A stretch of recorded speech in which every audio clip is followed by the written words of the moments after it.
हमारे गांव का नाम देवपुर था। छोटा सा गांव जहां हर कोई एक दूसरे को जानता था।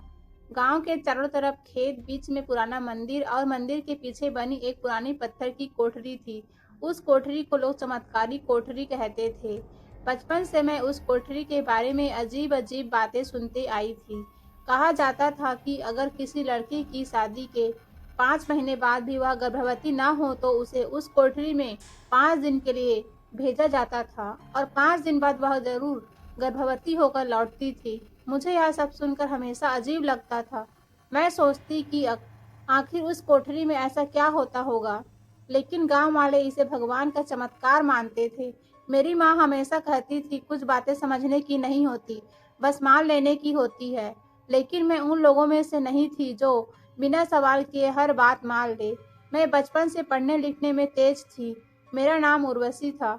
शहर जाकर पढ़ाई करने का सपना था, लेकिन गांव की लड़कियों के सपने अक्सर शादी की चौखट पर खत्म हो जाते हैं। जब मैं 16 साल की थी तब मेरे बड़े भाई राघव की शादी हुई। मेरी भाभी का नाम लीना था। मेरी भाभी बहुत सुंदर और शांत स्वभाव की थी। घर में आते ही उन्होंने सबका दिल जीत लिया।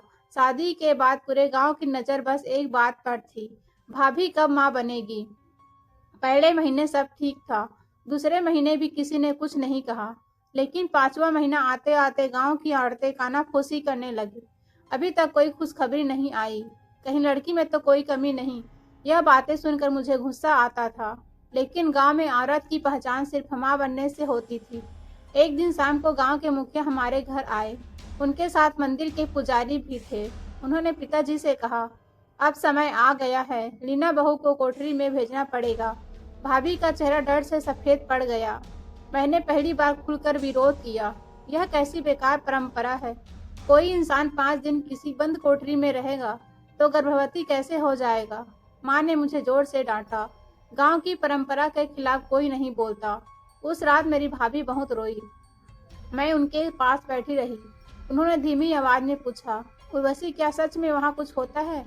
मैंने उनका हाथ पकड़ लिया। मुझे नहीं पता भाभी, लेकिन यह सब गलत लगता है।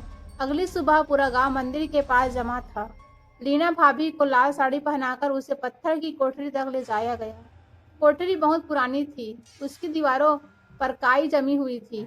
लोहे का भारी दरवाजा था, जिस पर बड़े बड़े ताले लगे रहते थे। जब दरवाजा खुला तो अंदर से ठंडी हवा का झोंका आया। मुझे लगा जैसे किसी ने मेरी रीढ़ पर बर्फ डाल दी हो। भाभी अंदर चली गई। दरवाजा बंद हो गया। गांव वालों ने सिर झुकाकर मंत्र पढ़ने शुरू कर दिए। 5 दिन तक किसी को कोठरी के पास जाने की इजाजत नहीं थी, लेकिन 5वीं रात मैं चुपके से वहां पहुंच गई। मंदिर के पीछे अंधेरा था, सिर्फ एक लालटेन जल रही थी। मैं धीरे धीरे कोठरी के पास पहुंची। तभी मुझे अंदर से किसी के रोने की आवाज आई। मैं डर गई। वह आवाज लीना भाभी की लग रही थी। मैंने दरवाजे के पास जाकर कान लगाए।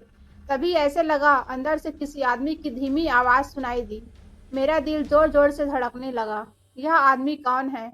मैं कुछ समझ पाती उससे पहले किसी ने पीछे से मेरा हाथ पकड़ लिया। मैं चीख पड़ी। पीछे गांव के पुजारी खड़े थे। उन्हें गुस्से से कहा, यहाँ क्या कर रही हो? मैं डर गई और वहां से भाग आई। अगले दिन लीना भाभी को कोठरी से बाहर निकाला गया। उनका चेहरा बुझा हुआ था। आंखें लाल थी, लेकिन गांव वाले खुश थे। 2 महीने बाद खबर आई कि भाभी गर्भवती है। पूरा गांव इसे चमत्कार कहते हैं, लेकिन उस दिन के बाद लीना भाभी कभी पहले जैसे नहीं रही। वह अक्सर खोई खोई रहती, कई बार रात में चुपचाप रोती थी। मैं उनसे पूछती तो वह बस इतना कहती, कुछ बातें जानना अच्छा नहीं होता। उनकी बातें मेरे दिल में चुभ जाती। समय बीतता गया। फिर एक दिन मेरी भी शादी तय हो गई। मेरा पति अनिल पास के गांव का रहने वाला था। वह पढ़ा लिखा और समझदार था। शादी के बाद मैं उसके घर चली गई। शुरुआत में सब कुछ अच्छा था। अनिल मुझे बहुत प्यार करता था, लेकिन 5 महीने बीत गए और मैं गर्भवती नहीं हुई। बस फिर क्या था, वही बातें शुरू हो गई। बहू को कोठरी में भेजना पड़ेगा। यह सुनकर मेरे पैरों तले जमीन खिसक गई। मैंने अनिल से कहा, तुम पढ़े लिखे हो, तुम तो इन बातों पर विश्वास नहीं करते ना। अनिल कुछ देर चुप रहा, फिर बोला, मैं विश्वास नहीं करता, लेकिन गांव वालों के खिलाफ जाना आसान नहीं। उसकी बात सुनकर मेरा दिल टूट गया। मैंने आखिरी उम्मीद से अपनी सास की तरफ देखा।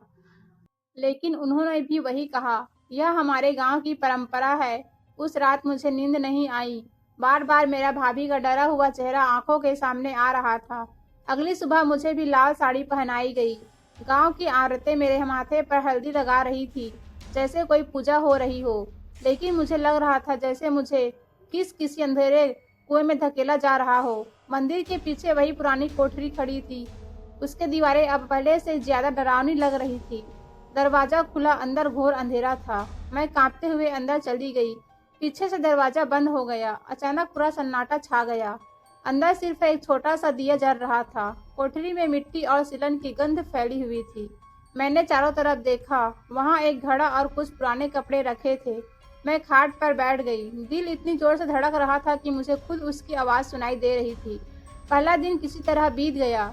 दूसरे दिन मुझे महसूस हुआ कि कोई मुझे देख रहा है, लेकिन वहां कोई नहीं था। तीसरी रात अचानक मुझे दीवार के पीछे से किसी के चलने की आवाज सुनाई दी।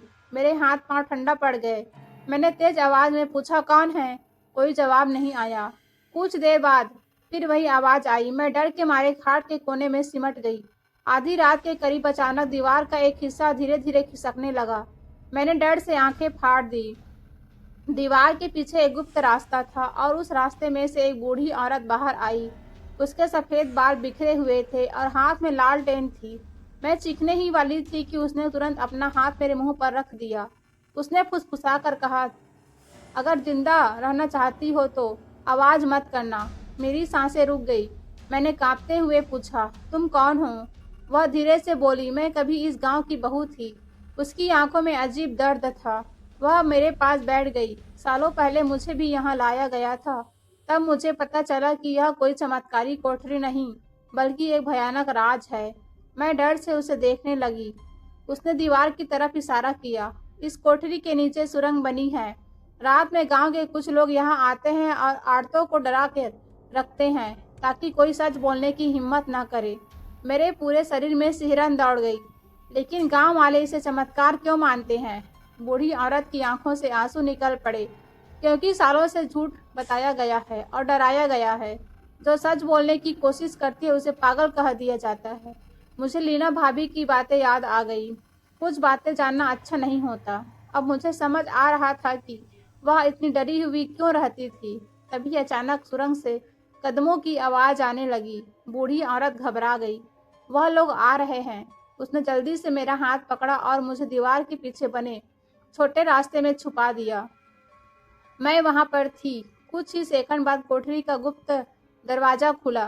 3 आदमी अंदर आए। उनके चेहरे पर कपड़ा बंधा हुआ था। उनमें से एक की आवाज सुनकर मेरे होश उड़ गए। वह गांव का पुजारी था। दूसरा आदमी गांव का मुखिया था। मैंने अपनी सांस रोक ली। पुजारी बोला, लड़की बहुत डर चुकी है, अब यह कभी किसी से कुछ नहीं कहेगी। मुखिया हंसा, सालों से तो यही तरीका चला आया है। गांव वालों को चमत्कार चाहिए और हम उन्हें वही देते हैं। मेरे आंखों से आंसू निकल पड़े। मुझे समझ आ गया कि वह पुरानी परंपरा सिर्फ लोगों को धोखे में रखने के लिए बनाई गई थी। कैसे गांव के औरतों के साथ ये लोग गंदा काम करके औरतों को गर्भवती करते थे और जो सच बोलने की कोशिश करते थे उन्हें डराकर धमकाकर बाहर भेजते थे, ताकि उनकी सच्चाई बाहर ना आ सके। अचानक मेरे पैर से पत्थर टकरा गया। आवाज सुनते ही तीनों आदमी चौकन्ना हो गए। कौन है वहाँ? मेरी सांस अटक गई। तभी बूढ़ी औरत अचानक बाहर निकल आई। उसने जोर से लालटेन फेंकी। पूरा कमरा धुएं से भर गया। भागो, उसने चिल्लाकर कहा। मैं सुरंग की तरफ भागी। पीछे से लोगों की आवाज आ रही थी। अंधेरी सुरंग में गिरती पड़ती भागती रही। कुछ दूर जाकर मुझे ऊपर जाने वाली सीढ़ियां दिखी। मैं तेजी से ऊपर चढ़ी और बाहर निकल आई। बाहर मंदिर के पीछे का जंगल था। मैं पूरी ताकत से गांव की तरफ भाग सीधे अपने घर पहुंची और अनिल को सब बता दिया। पहले तो उसे विश्वास नहीं हुआ, लेकिन जब मैं उसे सुरंग और गुप्त रास्ते के बारे में बताया तो उसका चेहरा बदल गया। उसने उसी रात को भरोसेमंद लोगों को साथ लिया और मंदिर पहुंच गया। जब लोगों ने कोठरी के नीचे बनी सुरंग देखी तो पूरे गांव में हड़कंप मच गया। पुजारी और मुखिया का सच सामने आ गया।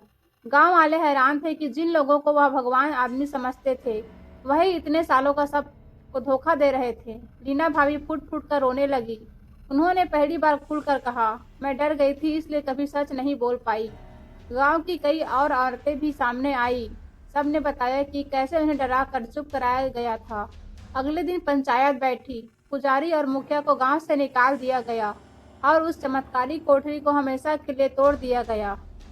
जब इसकी दीवारें गिर रही थी तब मुझे लगा जैसे सालों पुराना डर भी मिट्टी में दबता जा रहा हो। कुछ महीनों बाद गांव बदलने लगा। लोग अब पुराने अंधविश्वासी परंपराओं पर सवाल उठाने लगे। औरतों को दोष देना कम हो गया। रीना भाभी भी धीरे धीरे सामान्य होने लगी। एक शाम वो मेरे पास आई और बोली, अगर उस रात तुम सब जानने की हिम्मत न करती तो शायद यह सब कभी खत्म नहीं होता। मैंने मुस्कुराकर उनका हाथ पकड़ लिया।